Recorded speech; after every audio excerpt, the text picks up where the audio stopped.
Bien, vamos a ver este caso donde tenemos esta función, ¿sí?, que vemos acá, y la idea del ejercicio, que a priori parece bastante directa, es con esta función encontrar la tangente a la misma en x igual a 5. ¿Está bien? O sea que mirando esto vemos que es un problema de recta tangente, ¿correcto? Entonces, por ejemplo, yo lo que les diría en casos como este es lo mejor. Recta tangente en sí no es un problema complejo en general, pero está bueno de vez en cuando acordarse la fórmula completa de lo que es una recta tangente para simplificar problemas, ¿ok? Esto lo hemos visto en otros videos que voy a dejar abajo a continuación, pero vamos a ver cuál es el concepto, ¿sí? Fíjense que ustedes van a tener el gráfico, ¿no? Imagínense que la forma de la función, yo la voy a dibujar acá en verde, es la función f, y luego estoy hablando de un punto particular, x0, ¿sí?, y su respectiva imagen. La recta tangente, como su nombre lo dice, toca a la función, ¿sí?, y en este caso, para hacer una nomenclatura que sea clara y que se entienda, vamos a llamarle tangente de f en x igual x0, ¿sí? Entonces, hay varios elementos a tener en cuenta acá. Por ejemplo, primero tenemos que tener en cuenta el punto de paso, ¿sí?, que para la recta tangente va a ser x0, ¿sí? Tanto la recta tangente como la gráfica pasan por el mismo punto, y luego la imagen en x0. ¿Está bien? Entonces, la fórmula completa, esto sería tangente a la función f en x0. ¿Sí? Sería como el nombre completo que tiene el tema, ¿no? Entonces, en este caso, como es una recta, lo vamos a tener como y es igual a la derivada de la función en x0, todo esto por x menos x0, y luego todo esto más la imagen de la función en ese punto. ¿Está bien? Esto sería básicamente lo que tenemos que tener en cuenta para casos de este estilo. ¿Está bien? Recuerden ustedes que la derivada de la función lo que nos dice es la pendiente de la recta tangente, por eso está ubicada en ese punto en especial. ¿Está bien? Luego acá tenemos x0 y la imagen de x0, donde son los puntos por los cuales va a pasar nuestro problema. ¿Ok? Entonces vamos a ver, vamos a tratar de ver un poco, ¿sí?, cuáles serían nuestros problemas en este caso, ¿no? Por ejemplo, acá vamos a tener, ¿no?, supongamos, me dice que la tangente, me dice que tengo la tangente, y el punto x igual a 5 ya me dice dónde tengo que calcular esa recta tangente, ¿correcto? Ese punto, el x igual a 5, es lo que en nuestra nomenclatura es el x sub 0. Siempre que ustedes vean una letra con un subíndice en minúscula, lo que quiere decir es que es un valor puntual de ese subíndice. Es nada más que eso, no tiene demasiada complejidad. ¿Bien? Entonces, en este caso, por ejemplo, vamos a ver, ¿sí?, ahora cuando vamos a poner los elementos, vamos a ver. La recta tangente es en x igual a 5, entonces decimos, bueno, perfecto, x0 es igual a 5. ¿De acuerdo? Si yo quisiera sacar el resto de elementos de la fórmula, ¿qué tendría que fijarme? Bueno, este ya lo tengo, que sé que es 5. Me falta la imagen y me falta esto, que es la derivada. O sea, voy a tener que hacer un par de cuentas más. Entonces, por ejemplo, el f en x0 simplemente es con la fórmula que yo ya la tengo, que sé que es esta. Simplemente lo que tengo que hacer es reemplazar, ¿sí?, este valor en la fórmula y ya está. ¿Sí? Se termina el problema para mí, por lo menos en ese caso, ¿no? Entonces esto es la imagen en 5. Vamos a hacer la cuenta, ¿no? Por ejemplo, 6 por 5 al cuadrado menos logaritmo natural de 5 al cuadrado menos 24. ¿No? Vamos a ver. Esto es 6. 5 por 5 es 25. ¿Sí? Menos logaritmo natural de 25 menos 24. ¿Está bien? Entonces vamos a tener, por ejemplo, en este caso, 6 por 12 es 12, ¿sí? 6 por 20 es 120 y 6 por 5 es 30, con lo cual vamos a tener 120 más 30, que es 150. ¿Sí? Y luego tenemos logaritmo natural de 25 menos 24, ¿ok?, que es logaritmo natural de 5. ¿Está bien? Perdón, de 1, estoy diciendo pavadas. ¿Saben? Entonces en este caso me va a quedar, ¿sí? Vamos a ver, el logaritmo natural de 1 es 0, entonces tenemos que la imagen de 5 directamente 150 menos 0, que es 150. Entonces ya tengo uno de los elementos que es el que voy a reemplazar acá. Buenísimo. Ahora el tema sería, ¿cuál es la derivada en x0? Para esta pregunta yo tengo que hacer una cuenta más, porque yo de hecho la función original la tengo, lo que no tengo sí es la función derivada como corresponde. Entonces vamos a ver, por ejemplo, como primer punto para esto sería hallar la función derivada x, ¿sí? Tenemos que derivar esto, ¿no? Y acá vamos a ver las reglas de derivación. Primero que yo tengo una resta, ¿sí? Con lo cual podría ser la derivada de ambas partes. Fíjense que acá estoy poniendo entre paréntesis todo, ¿sí? Pero derivo cada parte por separado, ¿no? Luego tengo, por ejemplo, el 6, que es una constante, la puedo sacar afuera. Tengo x al cuadrado, derivada. Y acá, como yo tengo una composición, fíjense cómo me doy cuenta que tengo una composición. Tengo una capa, ¿sí? Que es el x al cuadrado menos 24, adentro de otra, ahora lo estoy poniendo con colores, ¿no? Si el verde no me falla, que en este caso, ¿sí? Lo que voy a tener, por ejemplo, es de, como es, la segunda capa, que es un logaritmo. Entonces, cuando tengo dos capas, siempre derivo la primera, ¿sí? La más externa, que es 1 sobre lo que tengo adentro, que es x al cuadrado menos 24, por la derivada del x al cuadrado menos 24, respectivamente, ¿no? La derivada del logaritmo es 1 sobre lo que hay adentro. Acá me queda 6 bajo el 2 por x a la 1. Esta derivada que me queda abajo, x al cuadrado menos 24. Y acá voy a tener directamente 2x. Bien. Y en este sentido, ¿sí? Vamos a ordenar un poquito esto. Vamos a tener, por ejemplo, 6 por 2 por x. O sea que esto directamente me va a quedar, en este caso, 12x, ¿sí? Menos 2x dividido x al cuadrado menos 24. Y esto podría dejarlo así, no hay problema, pero me convendría, ¿sí? Tratar de buscar, en realidad lo puedo dejar así a modo informativo porque con esto yo lo que tengo que encontrar es la derivada en 5, digamos, es más simple el problema, ¿no? Entonces simplemente lo que puedo hacer es reemplazar el 5, ¿sí? En las x y listo, digamos. El problema sería más simple. No hay que despejar ninguna ecuación rara ni hacer cosas extrañas acá, ¿sí? Dentro de todo, por suerte el problema nos ayuda bastante. 12 por 5, que es 60. Luego tenemos 2 por 5, que es 10. Sobre 25 menos 24.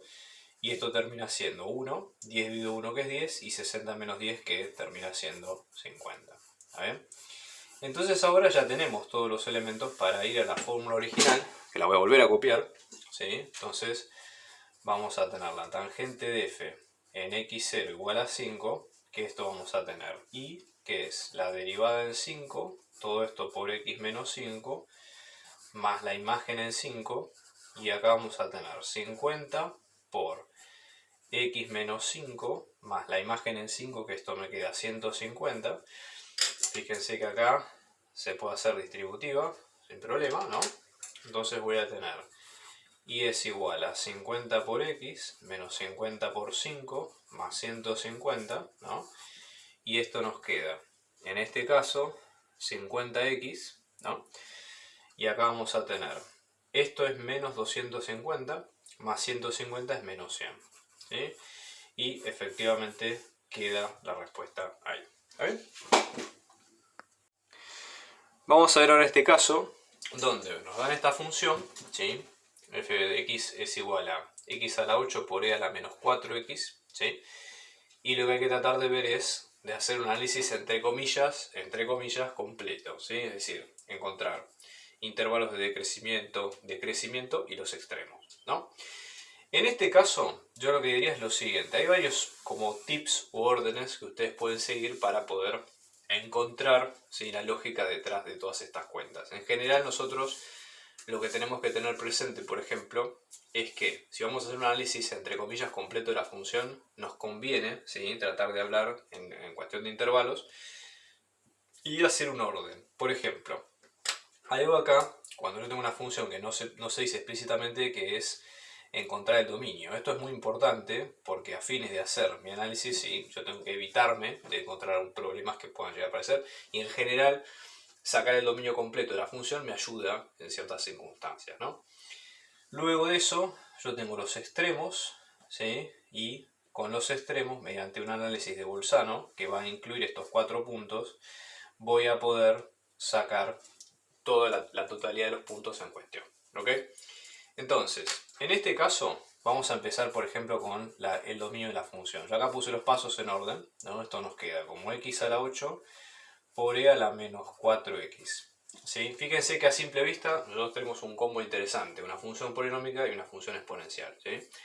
Pero en general nosotros decimos, bueno, pero esto, ¿qué pista me está dando? En realidad, la pista que esto me está dando básicamente es que el e a la menos, yo lo puedo pensar como una, piénsenlo de la siguiente manera, yo puedo reescribir esto, 4x como si fuera un menos 1, ¿sí? Y esto ya les digo, es reescribir la misma cuenta sin hacer ningún cambio.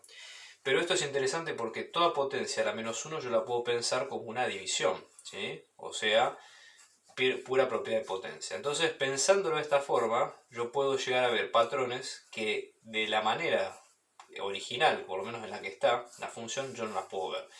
Al ver una división acá, yo lo que tengo en cuenta es que hay un elemento que podría llegar a hacerse 0. Entonces, yo no puedo dividir por 0. Entonces es importante, ¿sí?, que me diga que e a la menos 4x, si es una división, sea distinto de 0, ¿no?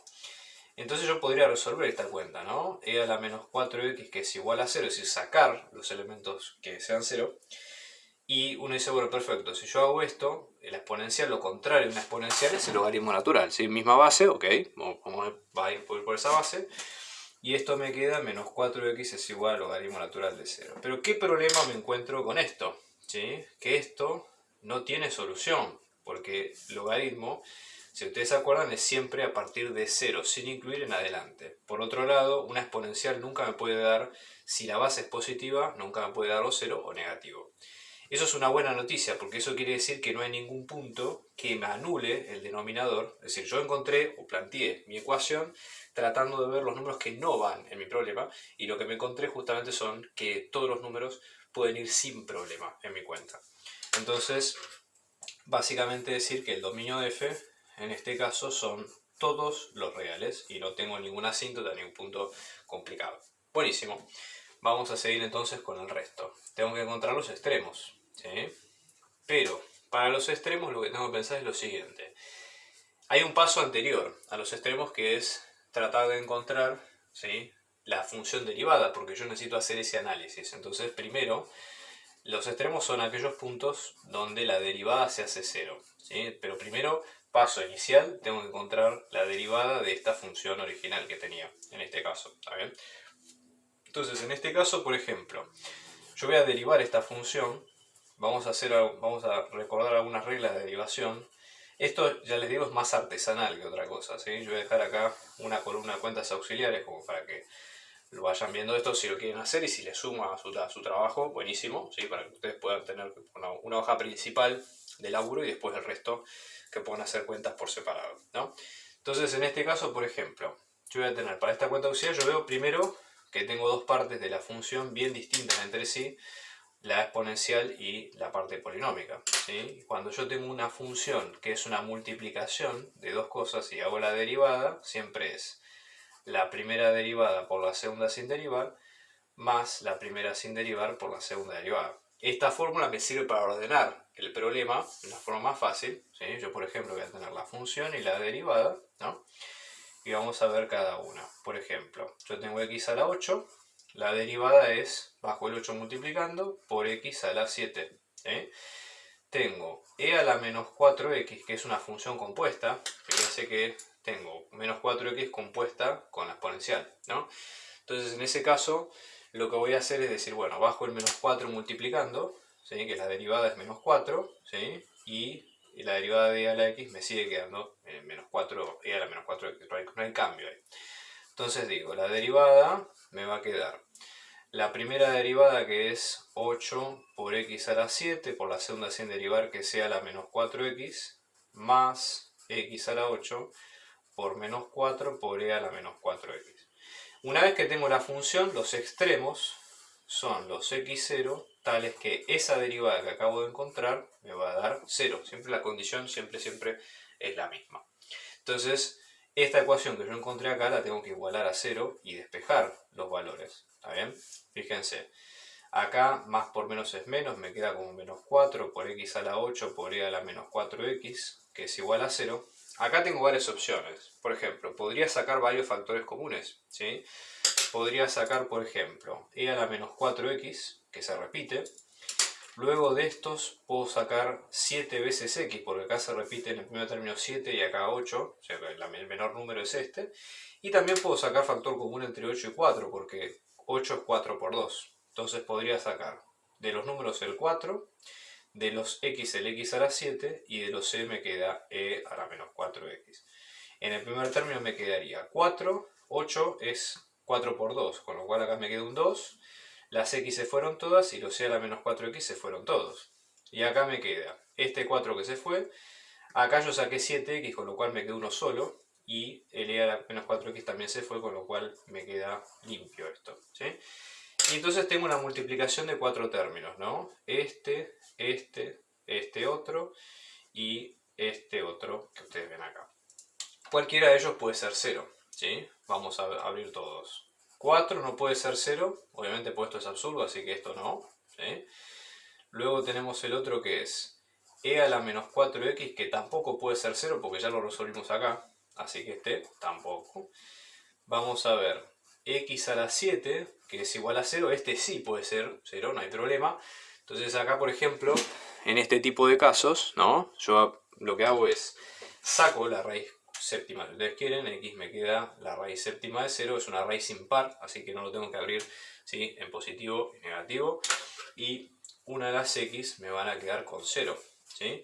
Y luego, en este caso tengo 2 menos x que es igual a 0, si paso la x sumando el otro lado, me queda x igual a 2. Entonces yo encontré dos valores, ¿sí?, que son candidatos a ser extremos, el 0 y el 2. Y por otro lado yo vi que no tengo ningún problema con el dominio. Entonces, si yo junto ambas conclusiones, ¿no?, de mi análisis, ¿qué es lo que me voy a encontrar? Yo digo, bueno, perfecto. Yo tengo acá el 0 y el 2, la recta es todo un continuo, ¿no? Entonces lo que me conviene hacer en este caso es separar en intervalos, y ahí es donde vinimos a aplicar la técnica del Bolzano, ¿sí? Ya sabemos que hay extremos, lo que no sabemos todavía es si son máximos o mínimos, porque justamente hay que hacer una clasificación. Entonces partimos el dominio que es completo, ¿sí?, en este caso, y vamos a tratar de armar la tabla por Bolzano, ¿sí? Acuérdense que estos temas se hacen todos en combo, ¿sí? Clasifico los extremos, los intervalos de crecimiento y crecimiento, todo en conjunto, ¿sí? Y después lo voy armando, ¿sí?, en ese sentido sin problema. ¿Está bien? Entonces voy a tener, por ejemplo, en este caso tengo la x, tengo los dos puntos que son el 0 y el 2, y después tengo los intervalos que van quedando en el medio, ¿no? Entre menos infinito y 0, luego tengo entre 0 y 2, y luego tengo entre 2 y más infinito. Y lo que voy a hacer es, para clasificar cada uno, voy a evaluar la derivada en puntos al azar de esa tabla para entender qué es lo que está ocurriendo. Lo que yo ya sé a priori es que en 0 y en 2 las derivadas valen 0. ¿Está bien? Ya lo sé porque es lo que acabo de despejar recién en mi ecuación. Yo planteé justamente la ecuación anterior que los puntos que a mí me interesaban eran de la derivada cuáles hacían 0, ¿sí?, ese valor. ¿Está bien?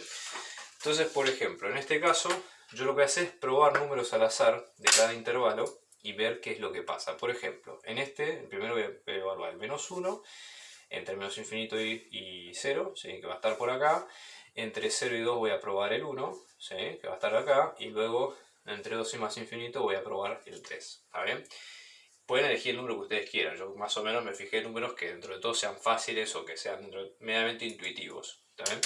Entonces, por ejemplo, vamos a evaluar la función derivada que fue la que encontramos recién, ¿sí? Yo acá voy a spoilear porque estos son cálculos mecánicos, ¿sí? La derivada en menos 1 me da negativo, la derivada en 1 me da positivo y la derivada en 3 me da negativo de vuelta. Esto ya les digo, yo ya tengo el resultado a mano, pero simplemente es reemplazar cada número y hacer mecánicamente la cuenta, no hay otra cuenta, otro resultado. Entonces uno dice, bueno, perfecto, Si las derivadas son negativas, en esos dos intervalos la función va a bajar, ¿sí? Entonces nosotros vamos a tener que la función va a bajar en este sentido, ¿sí? Y va a decrecer. ¿Ok? Y si la derivada es positiva, quiere decir que la función sube. Imagínense siempre la analogía de esto con una montaña rusa, ¿sí? Donde baja y luego sube. Entonces, mirando esto, primero lo que podemos saber es los intervalos. Nosotros vamos a ver que los intervalos de decrecimiento justamente es donde la función baja. Entonces uno puede decir x pertenece de menos infinito a 0, que es esta parte en verde, ¿no? Podemos decir en todo este intervalo la función baja, y a su vez también baja del 2 al más infinito. Entonces podemos ponerlo como una unión, ¿sí? Entre 2 y más infinito. Y luego, en este caso, por ejemplo, ¿cuál sería el intervalo de crecimiento? Acá sería entre 0 y 2, porque la función sube, que es este, estoy pintando acá en negro. Con lo cual, vamos a ver, en 0, la función siempre ustedes acuérdense de leer la función de izquierda a derecha. Y esto es, acuérdense que esto es bien gráfico, es bien intuitivo.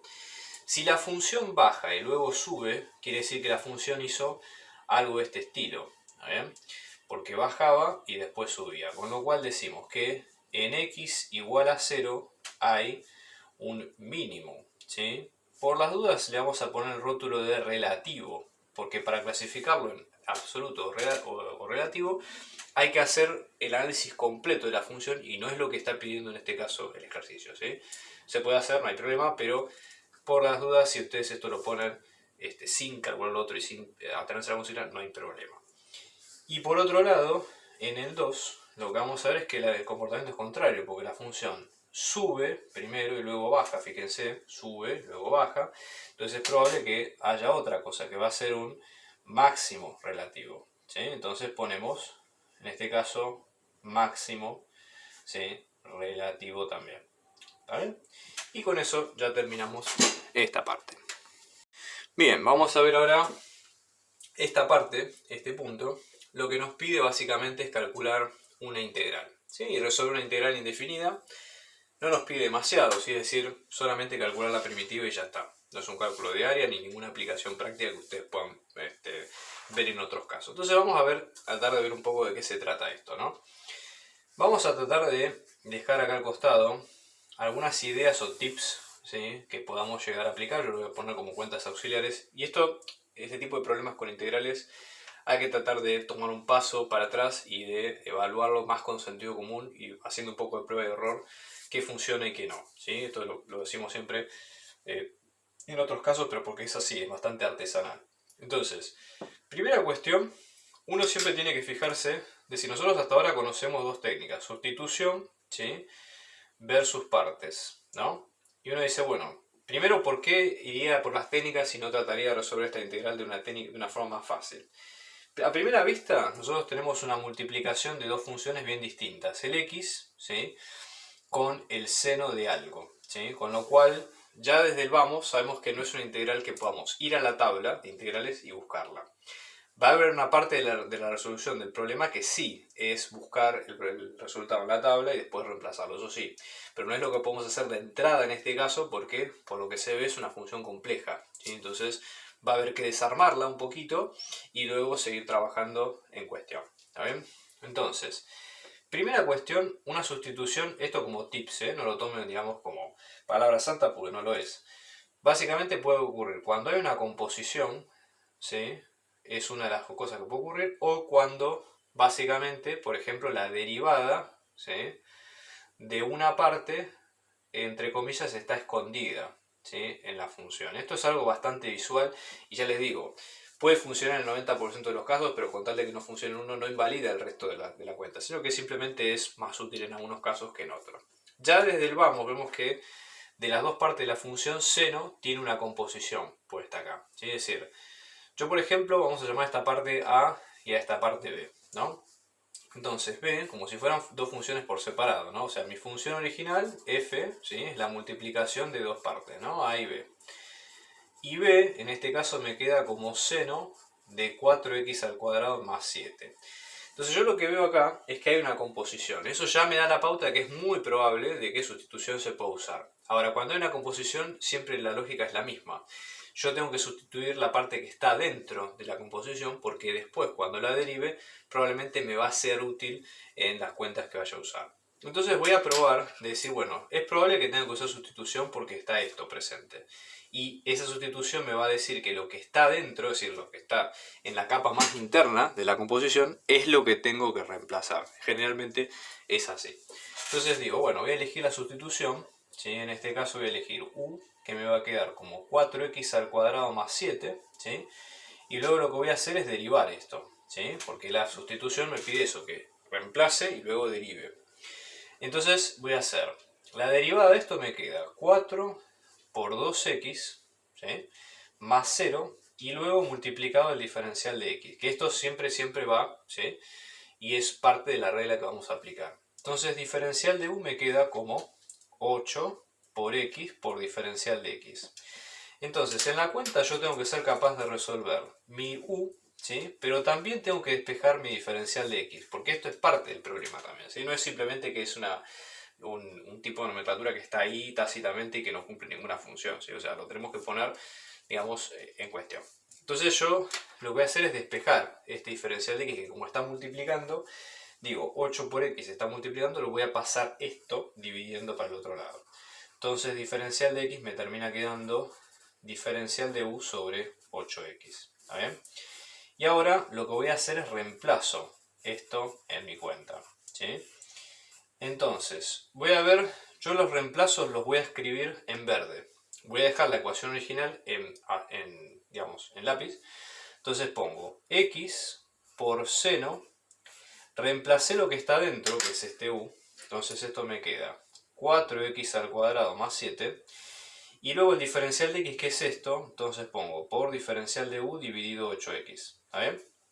Entonces, lo que yo voy a hacer con esto, básicamente es, ¿cómo me doy cuenta si mi cuenta está bien hecha o no? Yo lo que tengo que hacer es fijarme que mi sustitución me tiene que quedar en términos solamente de mi letra original. Así que es el u, acá me equivoqué, esto es u.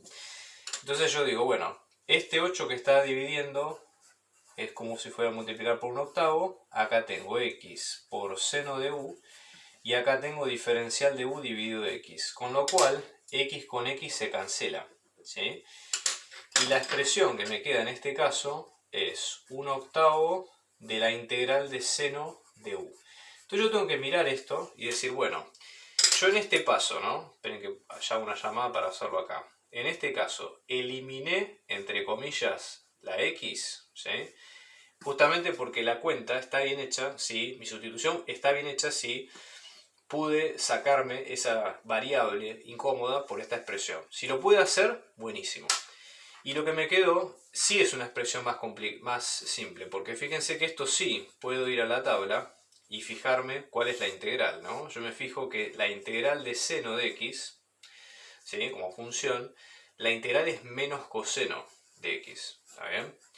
Entonces, en este caso tiene una u, pero no importa. Entonces, esto sí puedo, el paso siguiente, hacer tabla, ¿sí? Entonces, esto básicamente es, digo, veo la tabla, lo reduje al problema, algo más simple, y sí puedo directamente decir, bueno, si es este caso, la integral que le corresponde es este otro, ¿está bien? Entonces ahí pongo por menos coseno de u, ¿está bien? Y una vez que ya tengo la expresión, que ya me saqué el problema de la integral de encima, vuelvo a reemplazar acá, ¿sí? Entonces en este caso vuelvo a reemplazar porque mi problema original está con la variable x. La variable u es apenas un comodín que me sirve momentáneamente y nada más. Y acá falta algo que es la constante, que esto lo tengo que sumar siempre porque es parte de la familia de funciones con las cuales yo voy a trabajar.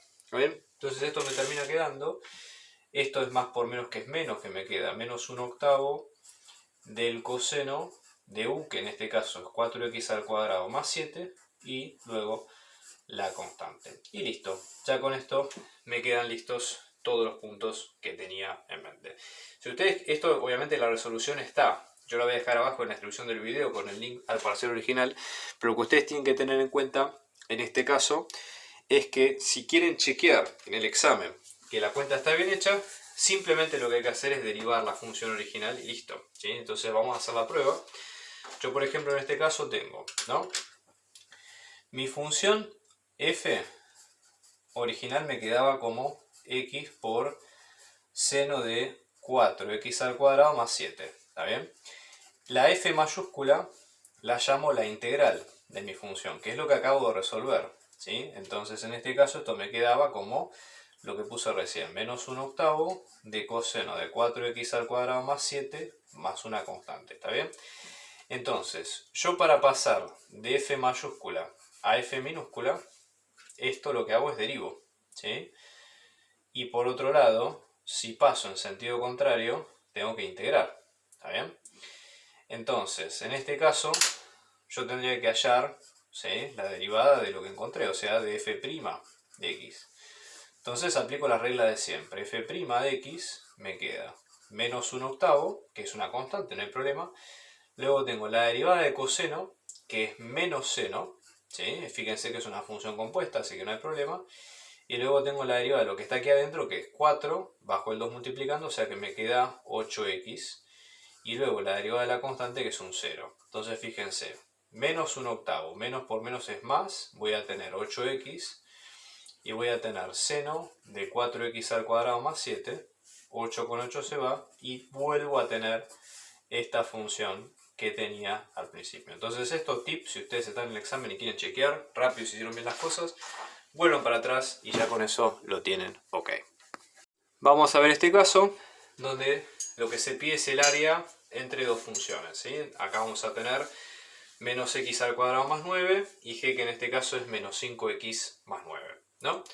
Entonces vamos a tratar de ver primero qué necesitamos, ¿no? De la teoría lo básico, lo que surge es que el área de cualquier cosa va a ser la integral entre dos extremos, el límite inferior y el límite superior de la función más grande, que es la función techo, menos la función piso, y luego de esto el diferencial de x. O sea, esto es lo que uno saca, digamos, del libro, desempolva el libro, y lo primero que viene de teoría es algo como esta expresión. ¿Está bien?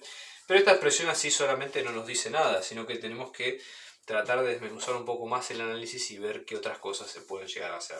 Entonces vamos a tratar de ir un poquito por ese lado. Fíjense lo siguiente, ¿no? Yo acá en este caso voy a tener, por ejemplo, que decir, bueno, ¿qué pasos tendría que seguir? Lo primero que tendría que hacer es fijarme, por ejemplo, cuál es el dominio, ¿sí?, de las funciones de f y la función g. Acá, por suerte, esto básicamente se hace para evitar trampas, ¿sí? No es lo que suele generar problemas, pero siempre recomendamos que cuando laburen con funciones, lo ideal es que primero se saquen de encima el problema del dominio, así que traten de calcular cuál es el dominio de cada función. Como en este caso son polinómicas, ¿sí?, lo que vamos a tener en cuenta es que ninguna va a tener problema, o sea, no va a tener asíntotas, no van a tener casos o algo que haya que prestar atención. Entonces el dominio de ambas van a ser todos los x pertenecientes a los reales, sí o sí. Y luego lo que hay que hacer en este caso es hallar las intersecciones, ¿sí? O sea, dónde están las intersecciones de ambas, porque es probable y casi seguro que el área que nosotros querramos encontrar va a estar encajonada, encerrada entre las dos funciones, ¿sí? Entonces, como primer paso, hay que hacer eso al principio. Entonces simplemente cuando uno encuentra una intersección de funciones, simplemente lo que hay que hacer es igualar las dos expresiones y fijarnos cuánto queda, ¿no? Entonces vamos a plantear que f es igual a g. Entonces decimos menos x al cuadrado más 9, que es la de f, nos queda como menos 5x más 9. Esto tiene toda la pinta, digamos, de ser una función cuadrática, ¿sí? Entonces lo lógico sería, si es así, tratar de pasar todos los términos que ustedes tengan de la expresión de un solo lado de la expresión, ¿sí? Es decir, supongamos que igualarlo a cero, ¿no? Es decir, supongamos que quiero trabajar o me siento más cómodo con el lado izquierdo, paso todos los términos, ¿sí?, del lado derecho al lado izquierdo y con eso lo mantengo. Entonces en este caso me queda esto que está acá, lo dejo tal cual, ¿sí? Este menos 5 lo paso sumando, como más 5x, y este 9 que está sumando lo paso restando, y me queda el 0, ¿sí? O sea, me queda ya lista mi expresión. Entonces fíjense acá, 9 con 9 se van, los dos, y lo que voy a tener en este caso es menos x al cuadrado más 5x, que es igual a 0. Tengo esa expresión, digamos, sencilla, ¿sí? Es simple. Tengo dos factores comunes de x que puedo llegar a sacar. Entonces, por ejemplo, puedo sacar factor común x acá, que esto me quede menos x más 5, que es igual a 0. Y de esta multiplicación lo que voy a tener, por ejemplo, es que si en la multiplicación tengo dos términos que me dan 0, eso me abre la posibilidad que los dos caminos puedan ser 0. Por ejemplo, el primero, o sea que x sea igual a 0, ¿sí? O el segundo que menos x más 5 sea igual a 0, con lo cual x me queda como 5. ¿Está bien? Tengo las dos posibilidades o las dos opciones listas. ¿Está bien? Entonces, en este caso lo que voy a tener, por ejemplo, sería lo siguiente, ¿no? Yo tengo el x igual a 0 y el x igual a 5. ¿Está bien? Entonces, voy a tener, por ejemplo, lo siguiente. Para el x igual a 0, para el x igual a 5, ya sé que yo ya sé, por ejemplo, que las funciones no tienen ningún problema en ningún punto y que se juntan en estos dos. Con lo cual, pensémoslo de la siguiente forma. Yo acá voy a tener tres intervalos en las que queda partido mi problema. Por ejemplo, tengo este que va de menos infinito a 0, tengo este otro que va de 0 a 5 y después tengo este otro que va de 5 a más infinito. ¿Está bien? Siempre que ustedes calculen un área, el área por lógica tiene que estar encerrada, ¿sí? Tiene que tener un tope y una base, ¿está bien? Tiene que tener un tope y una base y tiene que estar con un límite definido. Entonces, lo más probable es que haya que estudiar el intervalo que nos interese entre el 0 y el 5, porque los otros dos, por default, son lo que llaman intervalos, esto está mal dicho, ¿no? Pero son entre comillas abiertos. ¿Por qué está mal dicho? Porque abiertos siempre es cuando tiene un paréntesis, ¿está bien? Pero en este caso hablamos de abiertos en otro sentido, lo hablamos en el sentido de que no encierran un área porque van hasta infinito o a menos infinito. Entonces, para lo que yo estoy calculando, no tiene sentido esa orientación. Entonces digo, bueno, perfecto, me voy a fijar, en x tengo el 0, tengo el 5, me voy a fijar quién es quién, es decir, me tengo que fijar quién es el techo y quién es el piso, fijándome, ¿sí? Básicamente cuáles son, está bien, digamos, cuáles son los intervalos en cuestión. Entonces, por ejemplo, tengo entre el 0 y el 5, sé que la imagen en los dos es la misma.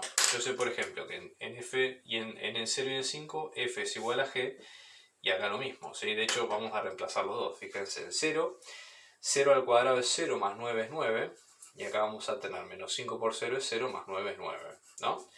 En 5 vamos a tener, esto es menos 25 más 9, que es menos 16, y acá vamos a tener menos 25 más 9, que vuelve a ser, obvio, menos 16.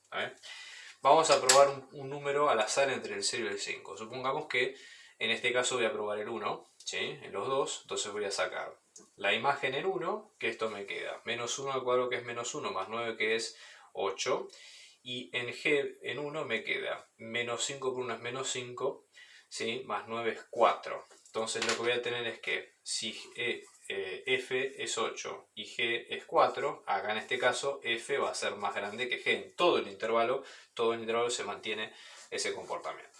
Entonces lo que voy a tener en cuenta acá básicamente va a ser que este va a ser el techo, ¿sí? Y esto va a ser el piso, ¿sí?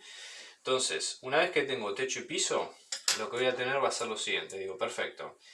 De techo y piso, ¿sí? Que tengo las dos cosas, voy a plantear la integral, ¿sí? Pues ya tengo todo. Tengo el punto donde inicia, que este sería el a de mi cuenta, esto sería el b, y tengo las expresiones de las dos funciones, ¿no? Entonces voy a la integral y digo el área, ¿sí? Me va a quedar la integral entre 0 y 5, ¿sí? De la función techo, que es menos x al cuadrado más 9, todo esto menos 5x más 9, y todo en la integral, ¿no? Y sencillamente lo que hay que hacer ahora es resolver esto, ¿está bien? Entonces vamos a ver cuánto nos queda.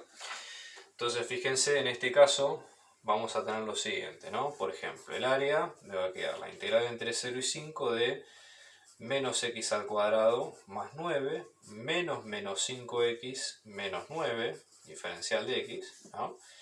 Fíjense que en este caso 9 con 9 se van, y esto me termina quedando, ¿sí? La integral entre 0 y 5 de menos x al cuadrado más 5x diferencial de x, ¿no? Yo esto puedo partirlo en una resta de integrales, ¿sí? Fíjense, tengo entre 0 y 5 de menos x al cuadrado diferencial de x, más la integral entre 0 y 5 de 5x diferencial de x. Puedo sacar multiplicando, ¿sí? Las constantes, ¿ok? Y luego acá hacer las integrales. Entonces, por ejemplo, esto me queda menos 1 es x a la 3 sobre 3, ¿sí? porque es la cuenta que hicimos al principio, y 5 por x al cuadrado sobre 2 entre 5 y 0. Entonces vamos a tener menos 1/3 de 5 al cubo menos 0 al cubo, más 5 medios, fíjense que estoy agrupando el 5 y el 2, de 5 al cuadrado menos 0 al cuadrado, ¿no? Entonces en este caso voy a tener 5 por 5 es 25, por 5 es 125, menos 0 es menos 125 por el menos 1, tercios, más esto es 5 por 5 es 25, menos 0 es 25, por 5 es 125, 125 medios, ¿a ver? Y en este caso, haciendo la cuenta, esto me queda. Buscamos un denominador común, ¿sí? Vamos a tener acá, multiplico cruzado, ¿no? Por 2 y este por 3, entonces voy a tener 2 por 3 es 6, voy a tener menos 2 por... Acá puedo sacar 125 como factor común, porque fíjense que está repetido, entonces tengo menos 2 más 3, que es menos 1, es 1, perdón. 1 por 125 es 125 y esto me queda 125 sextos. Y ese sería el resultado completo del área. La artística de estos videos y del canal en particular está hecha gracias a mi amigo Rodrigo, que también es profe de inglés. Te dejo su contacto para que veas para las clases particulares, muy recomendable. Hola, soy Rodrigo, doy clases de inglés para primaria, para secundaria, para la universidad, para el trabajo, para los viajes y para lo que necesites. Puedes buscarme en los contactos que dejo a continuación.